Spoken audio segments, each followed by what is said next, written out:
अस्सलाम वालेकुम, मैं हूं आतिफ गफ़ूर और आप देख रहे हैं तालीम और तरबियत। मुअज़्ज़िज़ सामीन, आज जिस इजाद के बारे में हम बात करने जा रहे हैं, सबसे पहले हम इसकी तफसील जान लेते हैं, उसके बाद हम इसको इस्लामी नज़रिए से भी देखेंगे। मुअज़्ज़िज़ नाज़रीन, इस वक्त आप दुनिया की सबसे ख़तरनाक मशीन देख रहे हैं। ये दुनिया के तमाम हथियारों से ख़तरनाक है। इस मशीन को फ़िलिप्स नेटस्के ने डिज़ाइन किया है। ये दुनिया की वाहिद ऐसी मशीन है जिसको आप बिल्कुल फ्री में इस्तेमाल कर सकते हैं। डॉक्टर फ़िलिप्स ने किसी ने एक इंटरव्यू में सवाल किया कि आप लोगों से इस चीज़ के पैसे क्यों नहीं लेते, तो उन्होंने जवाब दिया कि हम मरे हुए लोगों से पैसे नहीं लेते। मुअज़्ज़िज़ सामीन, आप यहाँ पे सोचेंगे कि मरने वालों का इस मशीन से क्या ताल्लुक है। इस मशीन को सार्को कहते हैं। ये मशीन मरने के ख्वाहिश रखने वाला शख्स अंदर से खुद इस्तेमाल करता है। मरीज से पहले कुछ सवालात पूछे जाते हैं। अगर वो इन सवालात का सही जवाब दे दे तो फिर वो बटन दबाकर बड़े आराम से अपने आप को बगैर किसी तकलीफ के मार सकता है, ऐसा फिलिप्स का दावा है। ये मशीन कुछ इस तरह डिज़ाइन की गई है कि बटन दबाते ही नाइट्रोजन गैस की मिकदार बढ़ने और ऑक्सीजन गैस की सतह एकदम तकरीबन 21% तक कम हो जाती है, जिसकी वजह से इसकी मौत वाक़या हो जाती है, जिसमें तकरीबन 30 सेकंड लगते हैं। यानी ये मशीन तकरीबन 30 सेकंड में आपको ऊपर पहुंचा सकती है। डॉक्टर फ़िलिप्स ने इस मशीन को हर इंटरव्यू में इतना सराहा कि लोगों ने इनको डॉक्टर डेथ कहकर पुकारना शुरू कर दिया। ये 3D मशीन ताबूत नुमा कैप्सूल है जिस पर खिड़कियां भी होती हैं और मरीज बाहर की दुनिया को देख भी सकता है। अगरचे ये काम किसी पिस्तौल या बंदूक से भी हो सकता है और वो भी बहुत ही कम वक्त में, तो फिर ये मशीन ही क्यों? यकीनन ये सवाल बनता है। लेकिन डॉक्टर फ़िलिप्स का कहना है कि बंदूक या पिस्तौल से जो मौत वाक़या होती है वो बड़ी अज़ियतनाक होती है और वो शख्स बाकायदा इस अज़ियत को कुछ देर महसूस भी करता है, लेकिन सार्कों में मौत का पता ही नहीं चलता। यानी इसमें लेटा हुआ शख्स किसी दर्द या कुरब से गुजरे बगैर ही मर जाता है।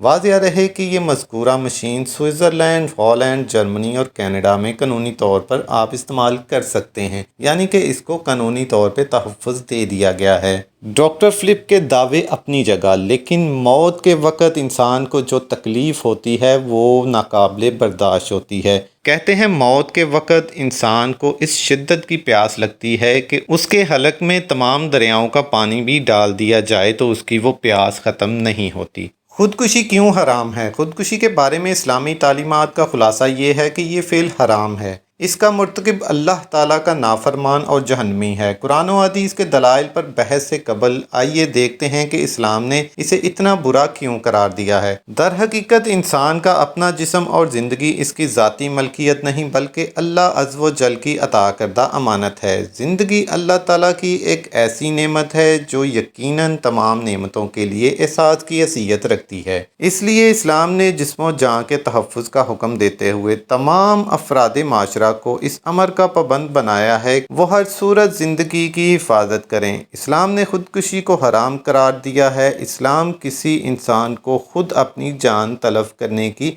हरगिज़ इजाज़त नहीं देता। कुरान और हदीस में खुदकुशी की ममानियत। ज़िंदगी और मौत का मालिक हकीकी अल्लाह ताला है। जिस तरह किसी दूसरे शख्स को मौत के घाट उतारने पूरी इंसानियत को कत्ल करने के मुतरादिफ करार दिया गया है, इसी तरह अपनी ज़िंदगी को ख़त्म करना या इसे बिला वजह हलाकत में डालना भी अल्लाह ताला के यहाँ नापसंदीदा फ़ेल है। सूरह निसा में अल्लाह ताला ने इरशाद फरमाया, और अपनी जानों को मत हलाक करो, बेशक अल्लाह तुम पर मेहरबान है, और जो कोई ताद्दी और जुल्म से ऐसा करेगा तो हम अनकरीब उसे दोज़ख की आग में डाल देंगे, और ये अल्लाह पर बिल्कुल आसान है। सरकार दो आलम हज़रत मोहम्मद सल्लल्लाहु अलैहि वसल्लम फरमाते हैं, जिस शख्स ने जिस चीज़ के ज़रिए भी खुदकुशी की उसे जहन्नम में हमेशा उसी के साथ अज़ाब दिया जाएगा।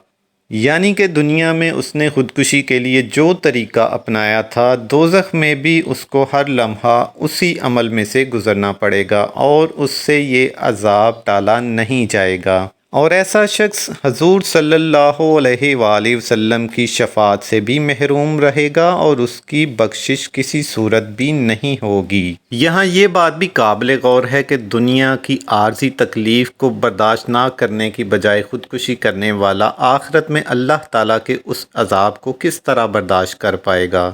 معزز سامعین، ان سب باتوں کو مد نظر رکھتے ہوئے اس بات کا عہد کر لیں کہ آپ اپنی زندگی کو کبھی بھی خود سے ختم نہیں کریں گے۔ تو اگر ایسا عمل آپ دنیا میں کرتے ہیں تو اللہ کے عذاب سے آپ کو آخرت میں بچانے والا کوئی نہیں ہوگا۔ اللہ پاک ہمیں نیک کام کرنے اور نیکی پھیلانے کی توفیق عطا فرمائے۔ آپ کو یہ ہماری ویڈیو کیسی لگی؟ ویڈیو پسند آئی ہے تو کمنٹ سیکشن میں اپنی رائے کا اظہار ضرور کیجیے گا۔ ویڈیو کو لائک بھی کر دیں اور چینل کو سبسکرائب بھی کر لیں۔